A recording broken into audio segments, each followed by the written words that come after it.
¿Qué tal, compañeros? Buenos días. Buenos días, profe. Buenos días. Buenos días, compañeros. Ok. Hace un momento publiqué la encuesta diaria para el día de hoy.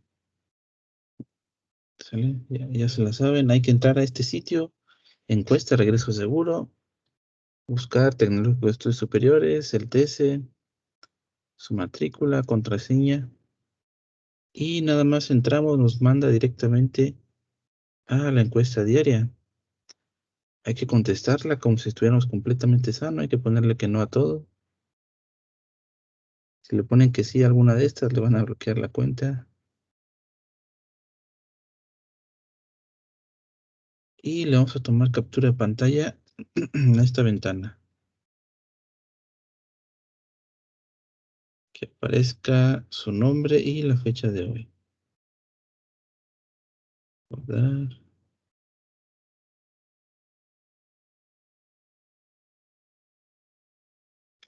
¿Cuántas? En caso de que su cuenta estuviera bloqueada, aquí hay un botón que dice solicitud de desbloqueo. Generamos solicitud de desbloqueo, escribimos por qué. Y en un día o dos nos desbloquean la cuenta.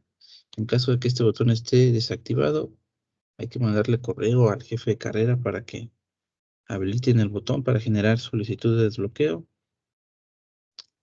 Lo que va. Ok, ¿qué estuvimos viendo la clase pasada?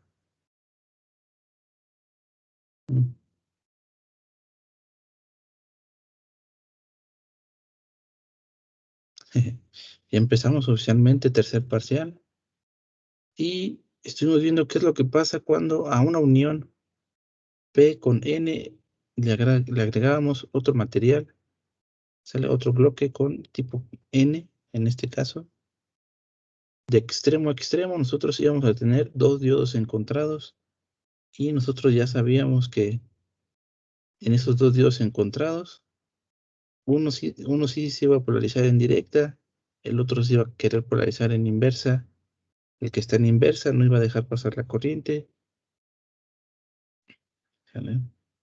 Pero ¿qué pasa si a esa unión NPN le agrego una tercera conexión?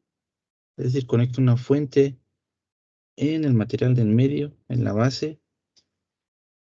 Pues el diodo que ya estaba, si hacemos esto, uno de los diodos se va a polarizar en directo y va a empezar a fluir una corriente. ¿Sale? Cuando este diodo se polariza en directo, la barrera del diodo del lado izquierdo se va a hacer un poquito más delgada. Y si juntamos eso con el hecho de que le estamos aplicando una presión, sale que tenemos aquí una fuente de alimentación en este extremo, pues esta barrera no va a ser suficiente como para contener a los electrones huecos que quieren pasar. Y pues va a suceder lo inevitable, que van a empezar a fluir electrones. En este caso dibujamos electrones huecos para que coincidieran con el sentido convencional. ¿Sale? ¿Y qué fue lo que acabamos de crear? Un dispositivo con el que podemos controlar cuándo dejamos pasar la corriente entre colector y emisor, dependiendo de si el diodo que se encuentra entre la base y el emisor se encuentra polarizado en directa o no. ¿Sale? Tenemos un switch que podemos controlar electrónicamente. ¿Sale? Este dispositivo nuevo se llama transistor BJT, ¿sale? De Bipolar Junction Transistor o transistor de unión bipolar, porque tenemos aquí dos uniones, dos polos. ¿Sale? Para el transistor tenemos este simbolito, ¿vale? Una rayita donde va la base, un cablecito que va hacia la base, que va a ser colector, y una flechita que va de la base hacia el emisor. ¿Sale? Esa flechita representa a un diodo, el diodo que se tiene que polarizar en directa. ¿Sí? También pudimos haber hecho el sándwich de materiales de otra manera, juntando un material P con uno N y luego uno P. Aquí se va a formar un transistor PNP y en este caso la flechita va de emisor hacia la base. Este de aquí, emisor, base, colector. Entonces el símbolo va a ser casi lo mismo, pero ahora la flecha va de emisor a base. Sale aquí cuando queremos polarizar este transistor, lo tenemos que hacer eh, diferente. ¿Sale? Y luego, ok. Mm, mencionamos que el transistor va a tener 3 modos de operación. ¿Sale? ¿Cuáles son esos modos? Región de corte, región activa y región de saturación. Región de corte es cuando no deja pasar nada de corriente entre colector y emisor. ¿Sale? Aquí lo representamos con un, un circuito hidráulico, un bloquecito que es una tubería y este, un cerrojo que funciona mecánicamente, tiene un resortito y en la parte de abajo hay un orificio. Cuando dejamos pasar un chorro de agua por la base, este mecanismo se va a mover tantito hacia arriba y va a dejar pasar la corriente que quiere pasar desde el colector. ¿Sale? Si abrimos nada más un poquito, entonces deja pasar poquita, poquita agua, poquita corriente de colector. Si lo abrimos un poquito más, pues deja pasar más. Si lo abrimos menos, deja pasar menos. Quiere decir que la corriente que va de colector a emisor va a ser proporcional a la corriente que apliquemos aquí en la base, proporcional a alguna constante. Y si aplicamos un chorro lo suficientemente fuerte como para que para que esté este cerrojo completamente hacia arriba, pues vamos a dejar pasar todo el agua que podía pasar. ¿Sale? Y en este caso, aunque ya aumente más la corriente de base, la corriente de colector no es infinita. ¿Sale? Va a seguir pasando la misma. En este caso, llegamos a esta región que se llama desaturación.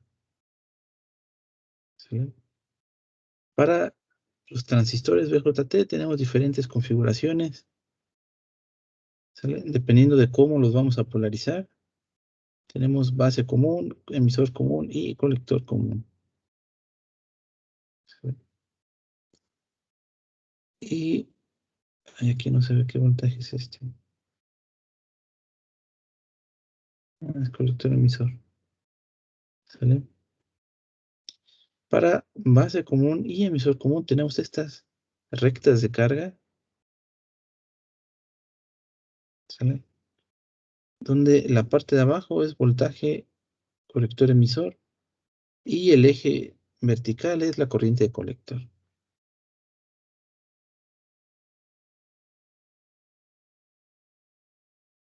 ¿Sale? Y aquí tenemos representadas las 3 regiones de operación del transistor. ¿Sale? Cuando dejamos pasar una gran corriente con un pequeño caída de voltaje en colector emisor. ¿Sale? Ahí tenemos la región de saturación. Cuando no dejamos pasar corriente, ya se le acabó la pila esto.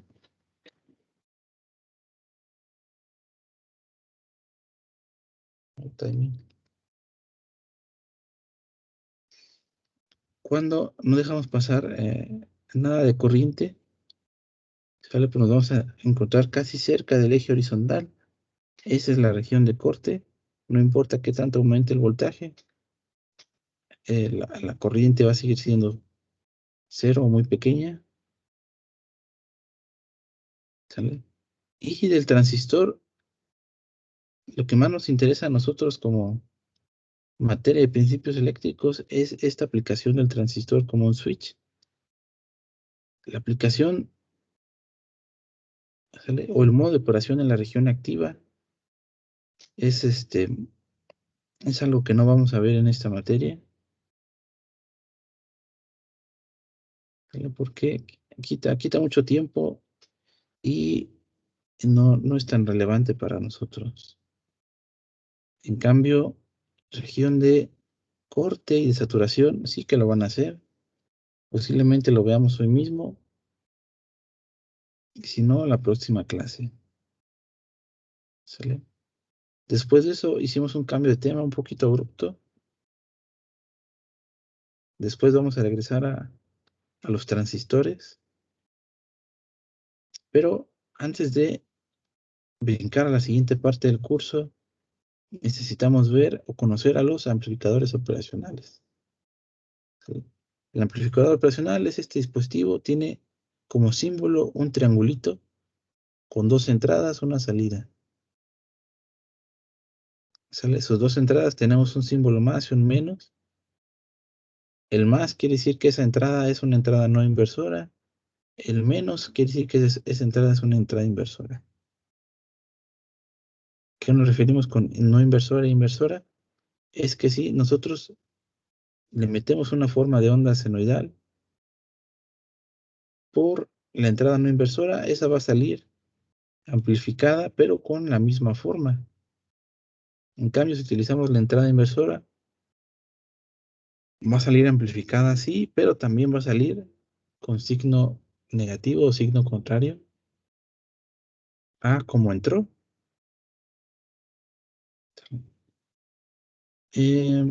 Ok. Para poder analizar este dispositivo, internamente tiene, em, tiene un arreglo de varios transistores, ¿sale? Conectados de una manera muy específica que nosotros vamos a resumir, vamos a condensar en este modelo. Entre la entrada no inversora e inversora hay una resistencia de entrada muy grande y a la salida tenemos una fuente de voltaje dependiente del voltaje de entrada. ¿Sale? Esta GA es una constante, una ganancia que va a multiplicar al voltaje de entrada. Entonces, si yo tengo un volt de en VI, ¿sale? Como esta ganancia es de 20,000, pues en la salida debería de tener 20,000 volts, ¿sale? Y tenemos aquí una pequeña resistencia muy pequeñita, ¿sale? Aunque yo pueda tener, en teoría, un voltaje aquí de 20,000 volts a la salida, eso normalmente no es posible porque este circuito no es mágico, es casi mágico. Necesita una alimentación VCC y VEE. VCC para un potencial positivo, VEE para un potencial negativo. El voltaje que puede mandar a la salida va a estar limitado por su alimentación. ¿Sale?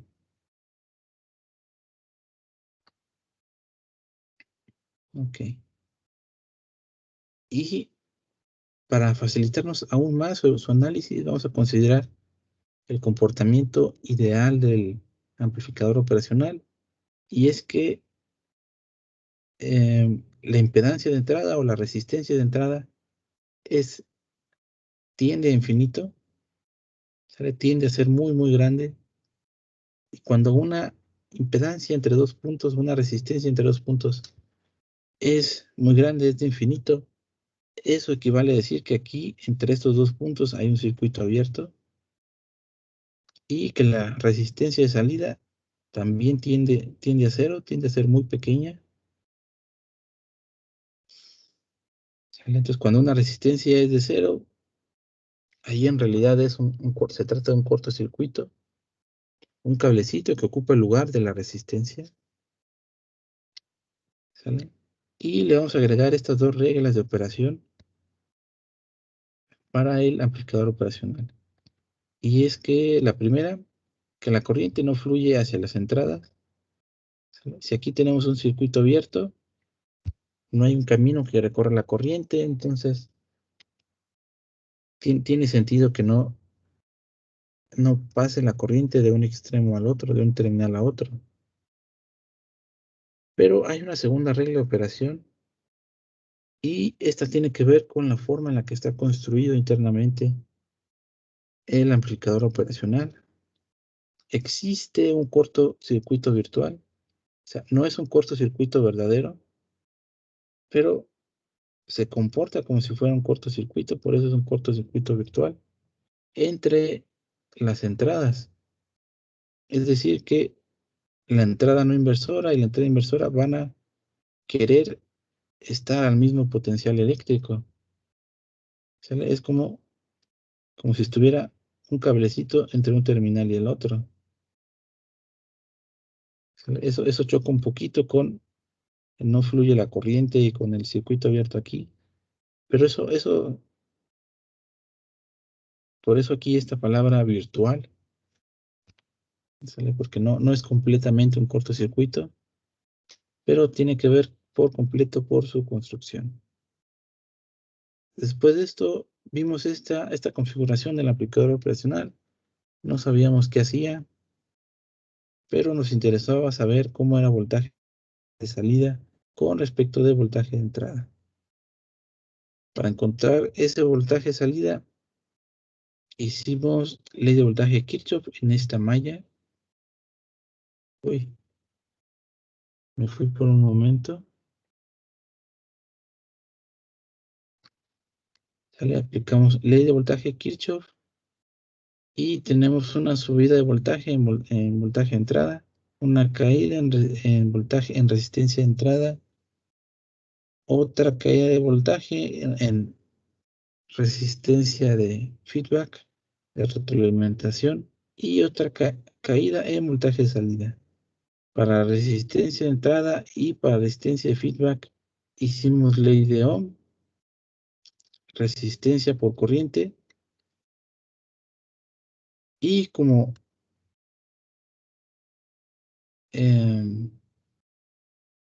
la corriente que llega a este punto, ¿sale? Si fuera un circuito convencional, ahí tendríamos una división de corriente.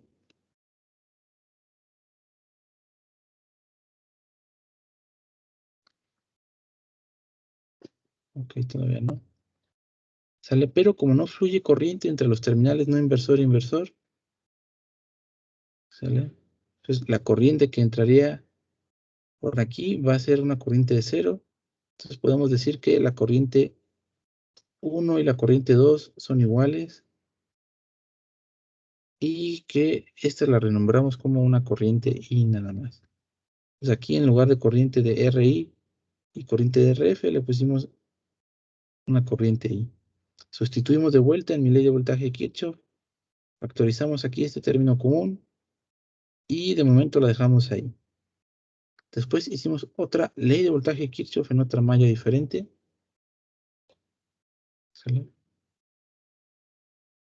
Y aquí teníamos voltaje de entrada, que es una subida, resistencia de entrada, otra caída, y el voltaje que hay entre la patita no inversora y, perdón, entre la entrada inversora y la no inversora. Ahí le pusimos voltaje operacional, pero como este voltaje, aquí en la regla 2 dice que tenemos un cortocircuito virtual, si ese voltaje va a ser de 0, significa que voltaje de entrada es igual resistencia de entrada por la corriente I. De aquí despejamos corriente I y ya tenemos una corriente que podemos sustituir en la ecuación número 1.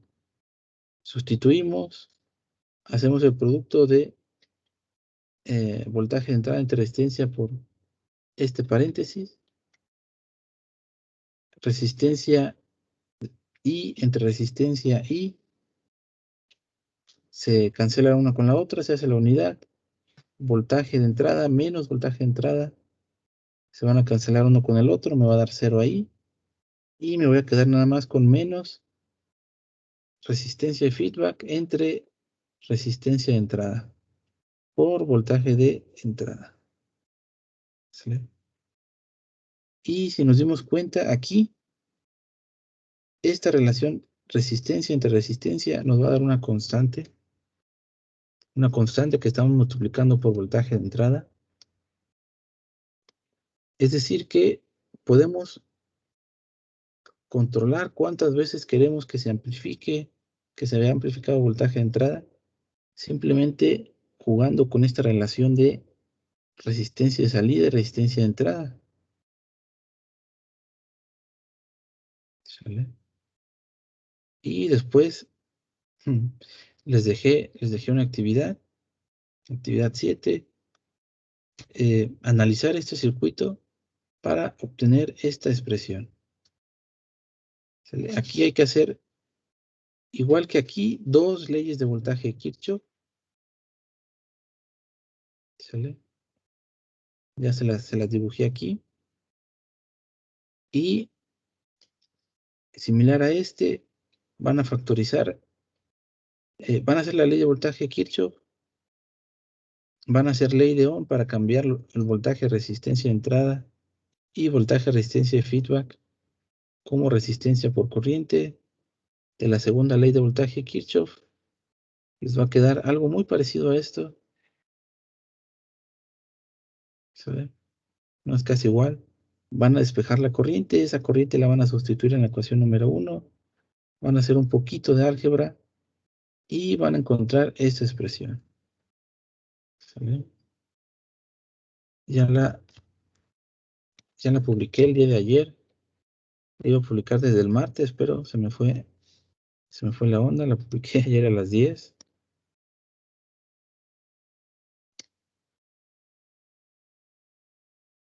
Nada más dos la habían visto. Esta está sencillita. La terminan en una media hora.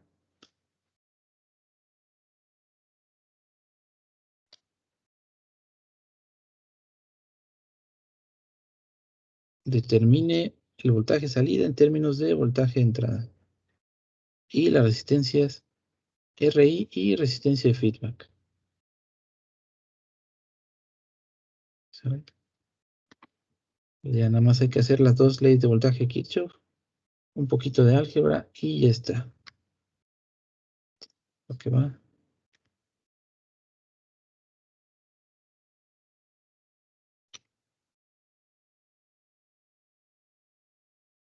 No se quiere mover. Bueno, ahorita los muevo.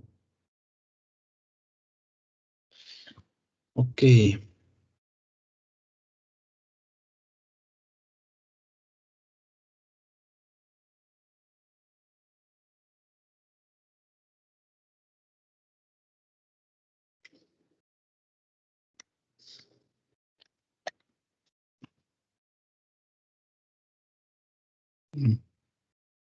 Se trabó.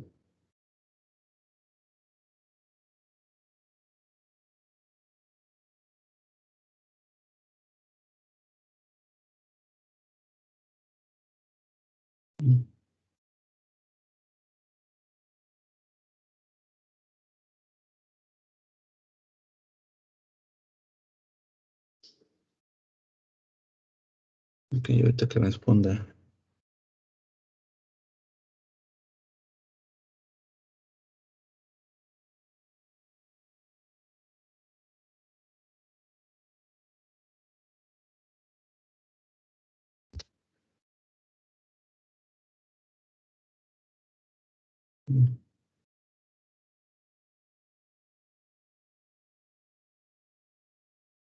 Ok. A lo mejor ahorita los muevo esos.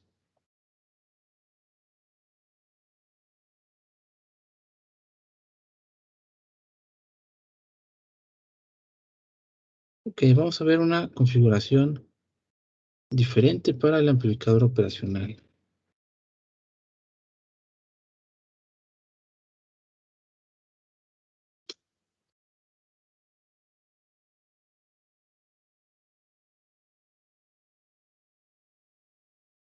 Sí, está bien. Tenemos más, menos, una salida. Ah, es menos, más.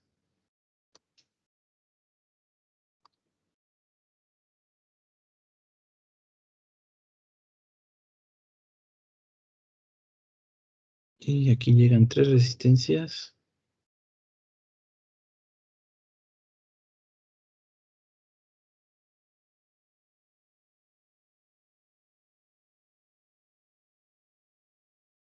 Cada una con su propia fuente.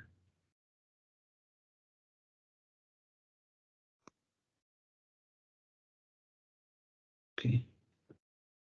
Resistencia 3, B3.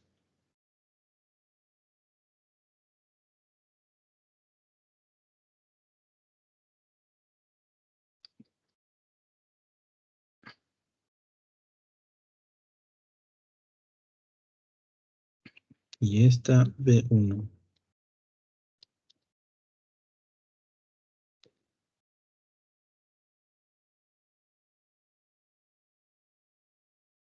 Ah, también tenemos aquí una resistencia de feedback.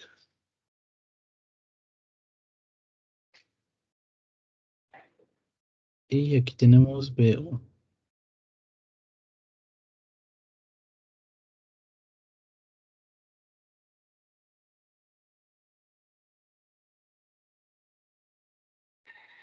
Ok.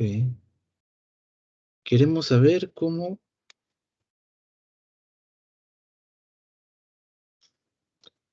Queremos saber una expresión para voltaje salida en términos de estos voltajes de entrada B1, B2 y B3. ¿Cómo le vamos a hacer? Esto se llama resistencia feedback. Aquí tenemos una corriente 1, una corriente 2 y una corriente 3.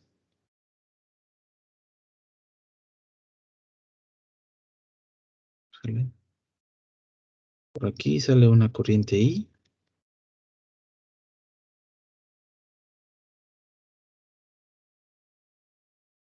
Y por acá vamos a poner una corriente 4.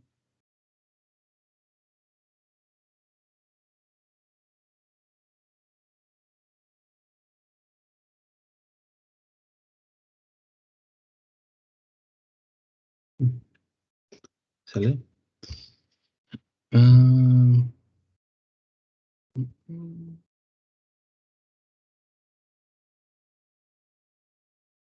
ok. Aquí vamos a aplicar ley de voltaje Kirchhoff. ¿Vale? La ley de voltaje de Kirchhoff nos dice corrientes que entran a un nodo es igual a las corrientes que salen de él. Todo esto, tal vez modificar un poquito el dibujo para que se note más.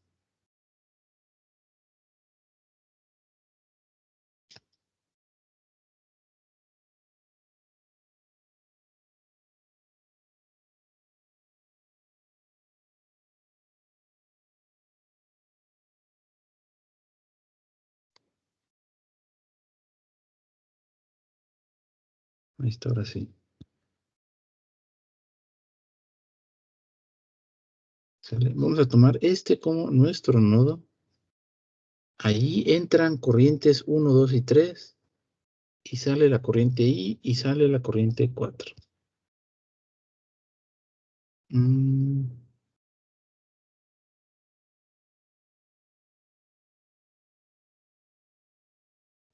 Aplicamos ley de corriente de Kirchhoff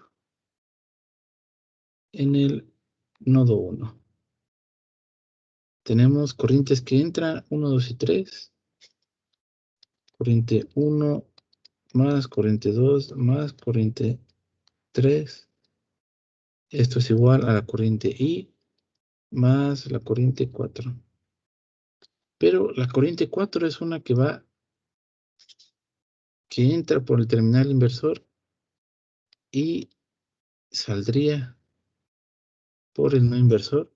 Es decir, atraviesa a mi amplificador operacional Pero tenemos una regla, ¿sale? Una regla que se debe de cumplir. Si la corriente no fluye hacia las entradas, esa es la regla 1, es decir, la corriente 4 es igual a 0 por la regla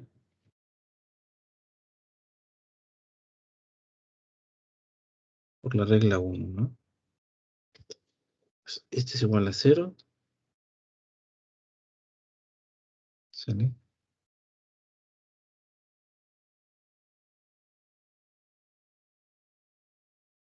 Ok.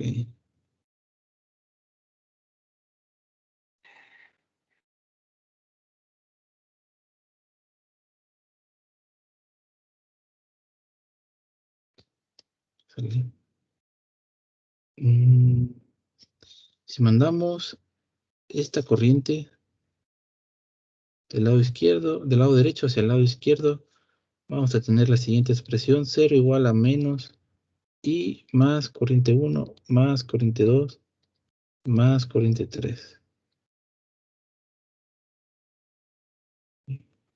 Pero, ¿quién es corriente 1? ¿Quién es corriente 2? ¿Quién es corriente 3? ¿Quién es corriente 4?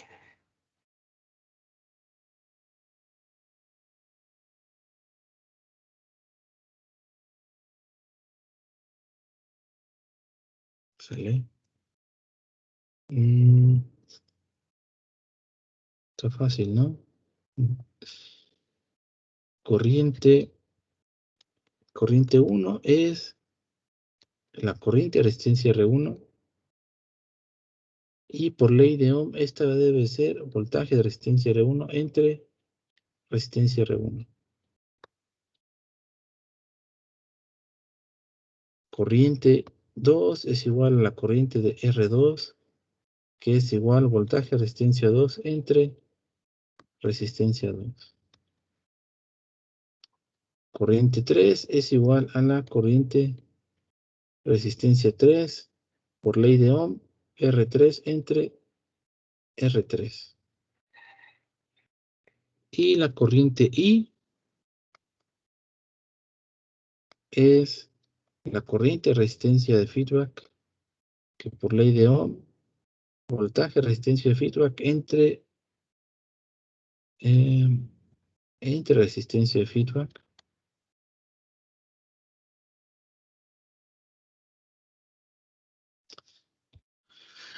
Entonces, nuestra pregunta verdadera es: ¿quién es voltaje de resistencia R1? ¿Quién es voltaje de resistencia R2? ¿Quién es voltaje de resistencia R3? ¿Y quién es voltaje de resistencia de feedback?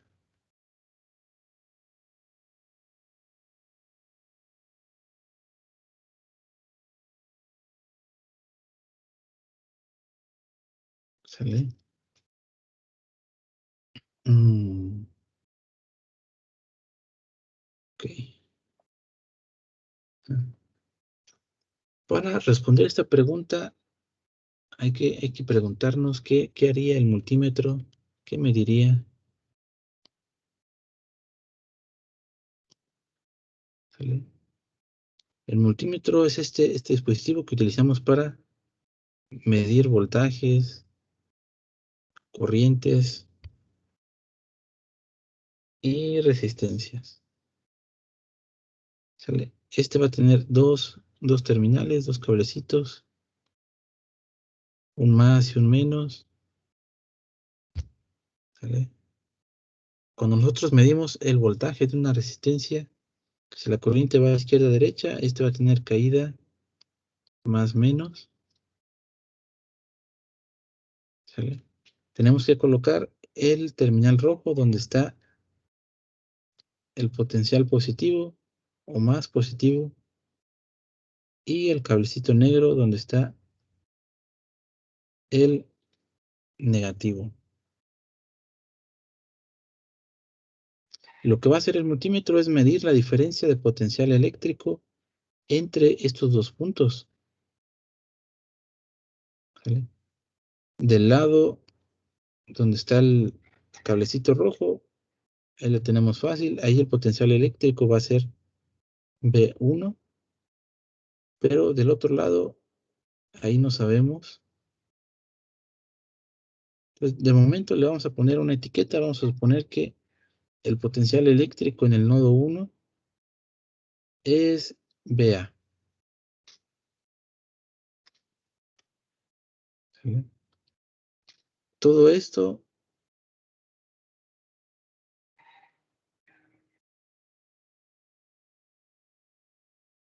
¿sale? Que estoy subrayando de morado, se encuentra al mismo potencial eléctrico, es el mismo punto. ¿Sale? Solamente que, o sea, hay una conexión con cablecito, pero es como si fuera el mismo punto, el mismo lugar.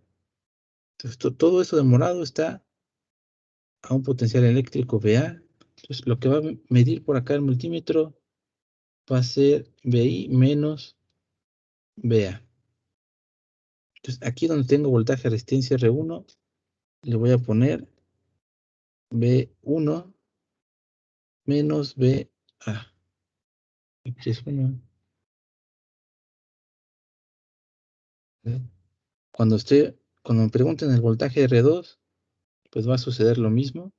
Va a ser voltaje V2 entre V2 menos este potencial VA.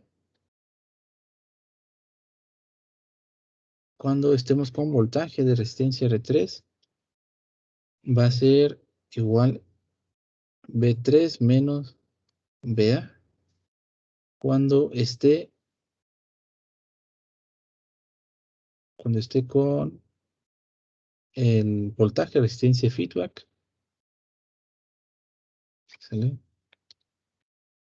Aquí en este caso va a ser VA menos el voltaje de salida. El potencial eléctrico en todo este cablecito, ¿sale? Es voltaje de salida, veo. Entonces aquí me va a quedar VA menos VO. ¿Sale? Mm, Esas corrientes las vamos a sustituir por acá en mi ley de voltaje Kirchhoff. Y, y vamos a hacer un poquito de álgebra, a ver qué nos da.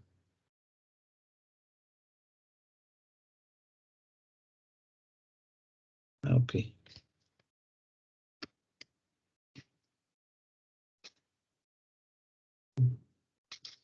Que tengo que 0 es igual a menos VA menos VO entre RF más V1 1, voy a poner ahí, menos VA más V2 menos VA más V3 menos VA. ¿Sale?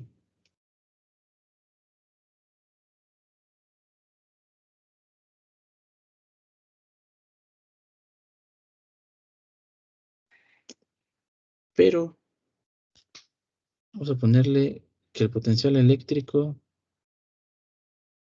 en el terminal no inversora se llama BB. La regla número 2, más rápido se la veo por acá. La regla número 2 nos dice que hay un cortocircuito virtual entre la entrada inversora y la no inversora.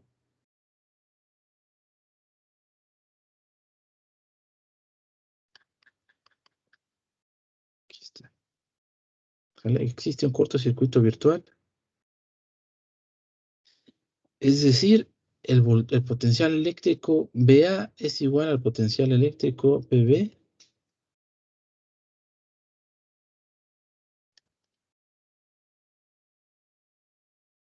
Y el potencial eléctrico BB está conectado a tierra, entonces ese es igual a 0 volts. ¿Sale? Todo esto por la regla. Quedó. Todo esto por la regla 2. Entonces, aquí donde aparezca, vea, ese es 0 volts, 0 volts, 0 volts, y aquí también 0 volts. ¿Sale? Este menos con este menos se va a hacer más. Voy a tener VO entre RF más B1 entre R1 más B2, 2 dije,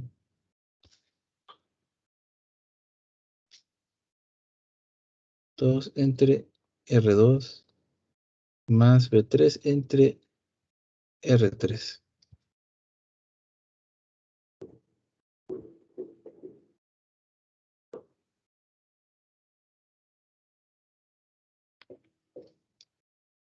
¿Sale? De ahí vamos a despejar para voltaje de salida. ¿Sale? Estos tres, uy, los vamos a mandar para el lado izquierdo y luego vamos a multiplicar por resistencia de feedback.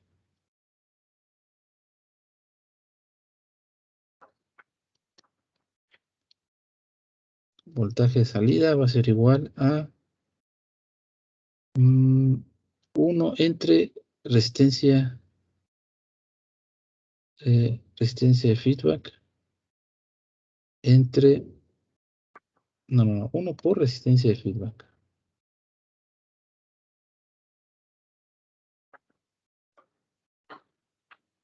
Multiplica BI entre B1 entre R1 más B2 entre R2 más B3 entre R3. ¿Sale? Qué interesante expresión. Ah, sí, aquí me faltó un menos.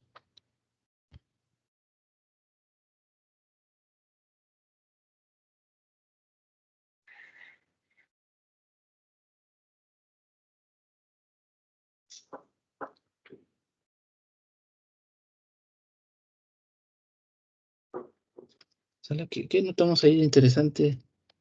El voltaje de salida es proporcional a la suma del voltaje 1 más voltaje 2 más voltaje 3. ¿Sale? Por esta razón, este circuito se llama,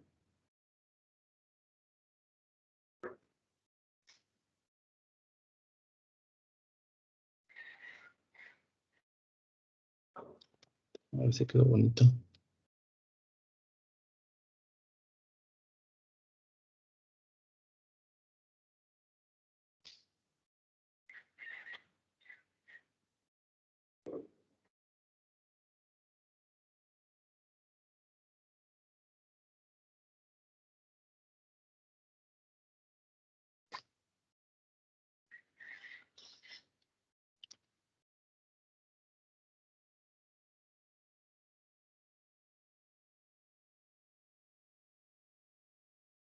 Se llama amplificador,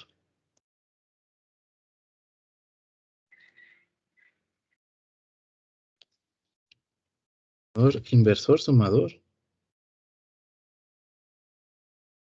Ah, inversor, sumador. ¿Sale? Ok, aquí un pequeño comentario.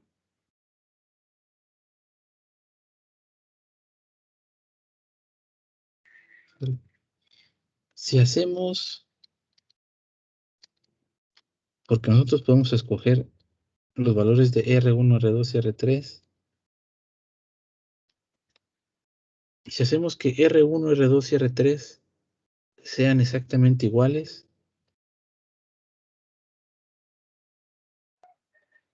le vamos a poner RI. Entonces, esta expresión se simplifica. El voltaje de salida va a ser menos resistencia feedback entre RI, B1 más B2 más B3. ¿Sale? Aquí es todavía más notorio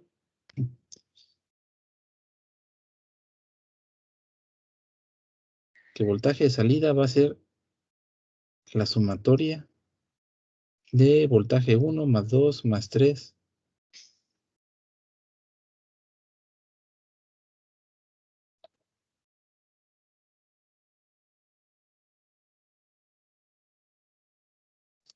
No me deja moverlo.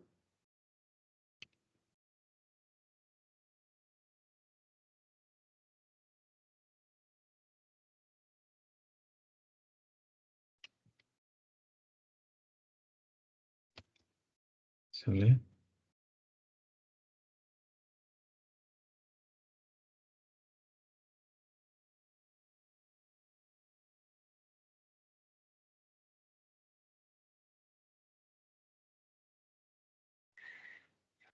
Interesante.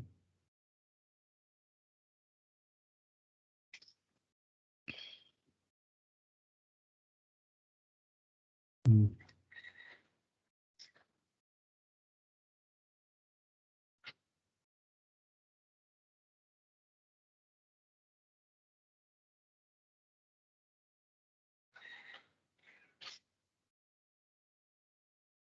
ok. Esto que tengo acá como que me estorba un poquito.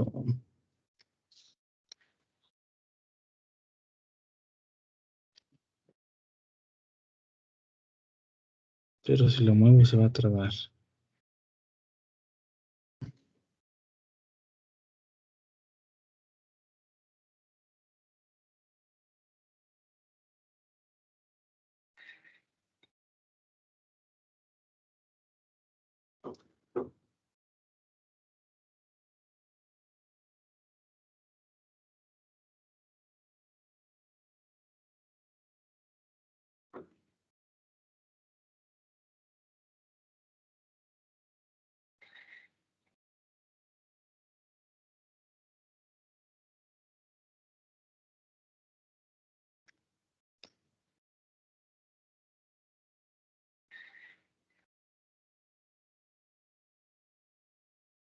Ok, creo que ahí está bien.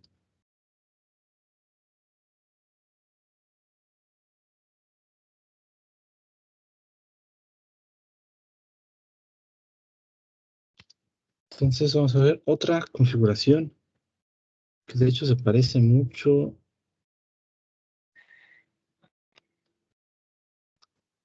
a esta que ya hicimos.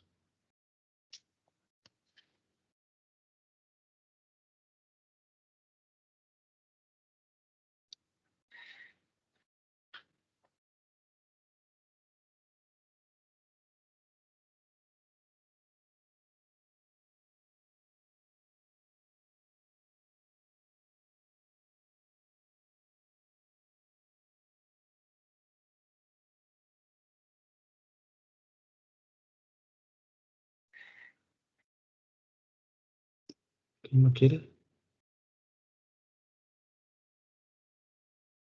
Ahí está. Ya me había asustado.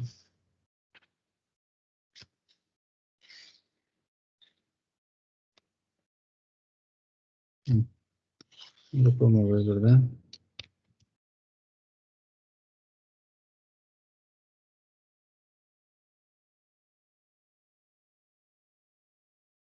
Ok, ¿qué es lo que cambia? Cambia un poquito esto.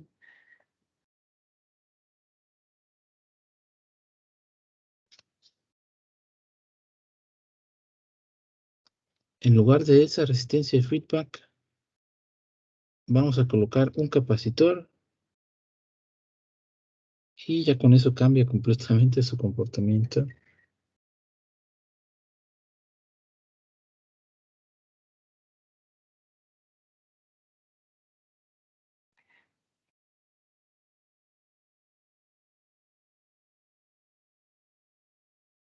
Ujú.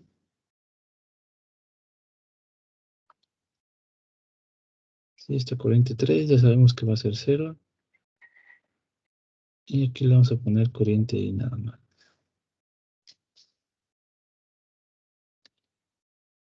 Y por acá viene corriente I. Este es un capacitor C. Vamos a hacer una ley de voltaje de Kirchhoff. Igual que cuando estamos analizando el amplificador, multiplicador inversor.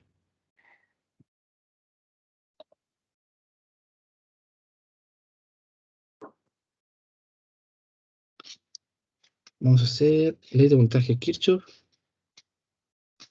en este lazo. ¿Sale? Ley de voltaje de Kirchhoff. Tenemos una subida de voltaje en la fuente BI. Luego tenemos una caída de voltaje en resistencia de entrada. Voltaje, resistencia de entrada. Más voltaje de capacitor. Más voltaje de salida.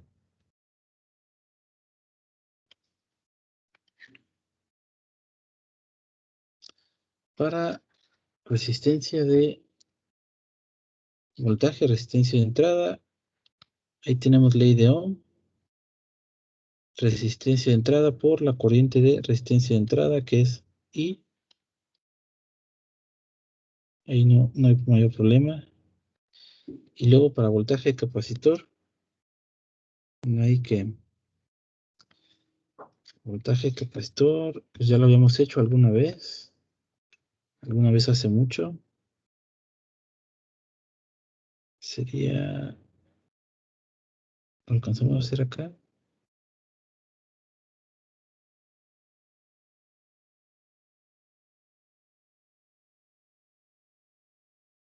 O cuando vimos notación fasorial.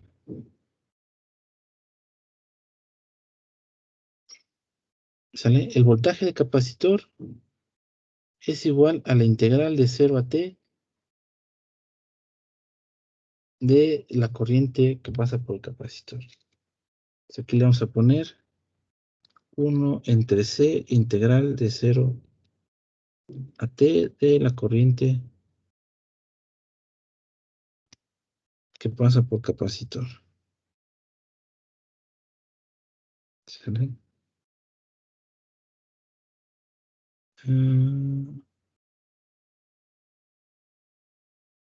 Ok. Ahora vamos a hacer una segunda ley de voltaje de Kirchhoff.